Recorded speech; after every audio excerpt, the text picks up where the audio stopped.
What is up, good people?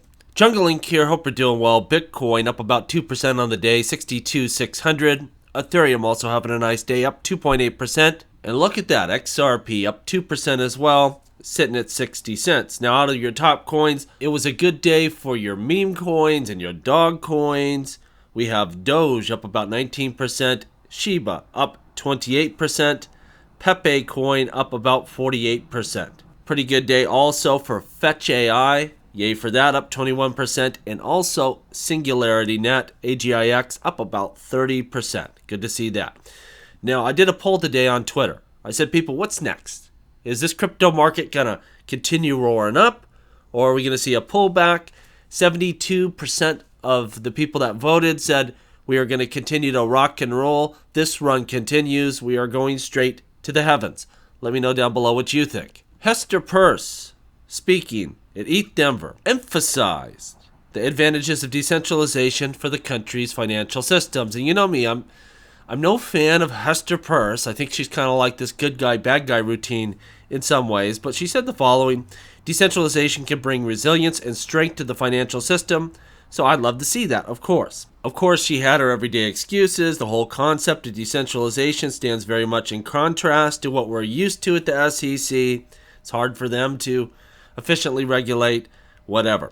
The big one is DeFi, addressing the potential impact of broker-dealer rules on decentralized finance and developers. Peirce underscored the inherent challenges faced by regulatory bodies.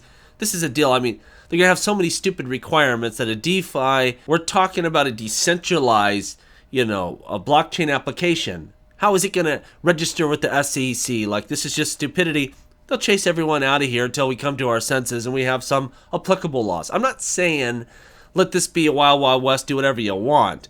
But we have to think about what we're doing. And at the SEC, they do very little thinking, I can tell you that. They just want to use fear and power to try to make this space succumb to their stupid ideas. Now, Binance is still going on with the SEC. The big component of this, of course, was the DOJ case, which they settled out. But for the rest of crypto exchanges here still in the US, this Binance case is huge. Binance, of course, maintains that the listed cryptocurrencies on its platforms do not constitute securities. They argue that the SEC's interpretation of relevant laws is novel and distorted, and that the agency has no legal ground to pursue a case. That's the part I care about all this. I don't care about Binance's, handling of assets and all this other stuff. And in this article, one of the big events coming up that will affect the Binance case, of course, and everything else, is the conclusion of the Ripple case. What are the final fines and penalties and all of that kind of stuff? But to me, the parts that could influence the Binance case have already been settled. The trade of XRP on the secondary market, not a security offering. You have to look at XRP as an analogous to Ethereum and Cardano and Polkadot. I think so. Hopefully, the judges in these exchange cases go along with the same line of thinking. And the one thing I'm concerned about is this: is Binance really going to throw everything they have to conclude this case?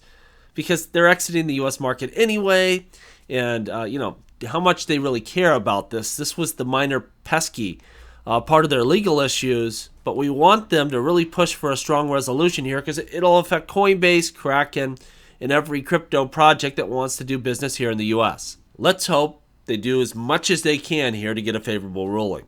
The next article: don't rule out algorithmic stablecoins, says Crypto Council to Hong Kong. The Crypto Council for Innovation submitted a comment on the proposed stablecoin regulatory regime in Hong Kong on the last day of the comment period.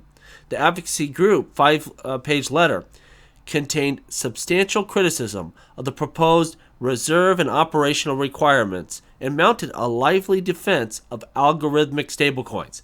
If this can be done, I think an algorithmic stablecoin would be a game changer. And I know Charles Hodgkinson and others are working on this. It's a sore subject because of what happened to Terra Luna.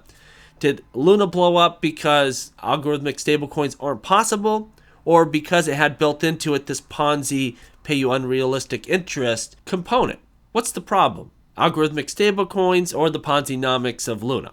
That I don't know. I don't know if a true algorithmic stablecoin is possible, but I look forward to seeing people try to build that out, because we know the problem with current stablecoins. Trust. We have to trust someone to hold the reserves that back that coin, And furthermore, it's easier for them to say, you know what, we're going to delist those coins that you have and keep all the money that backs it. And they just have a lot of power. So it'd be very powerful if we could get a decentralized algorithmic stablecoin.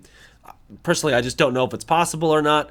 We will see. And it's not the end of the earth if you can't, because you know what? You want to use stablecoins. There's an element of trust there, and you use those for appropriate applications, but you always have your true cryptocurrencies when you need to ensure the safety of the bulk of your assets. Now, Dan Held, and I don't know why. Dan's got me blocked on Twitter. I don't know what crimes against humanity I committed to get blocked, but I'm always reading his stuff. And he says Bitcoin layer 2s are going to be among the catalysts of this bull cycle. I know a lot of people are going, oh, you got to go to a layer 2. Look, this is the way most blockchains are going. This modular build out. We see Ethereum right now with the sidechain Matic and their layer 2 solutions like Optimism, Arbitrum, and a bunch of other ones. We see with XRP Ledger, it's going to be a modular build out with the EVM sidechain and a bunch of other sidechains.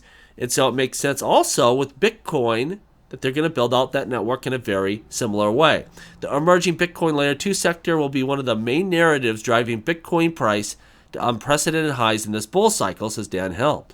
People are going to take their Bitcoin, lock it up, stake it, earn yield. They're going to borrow against it. Held has recently turned into one of the most vocal supporters of Bitcoin's layer 2.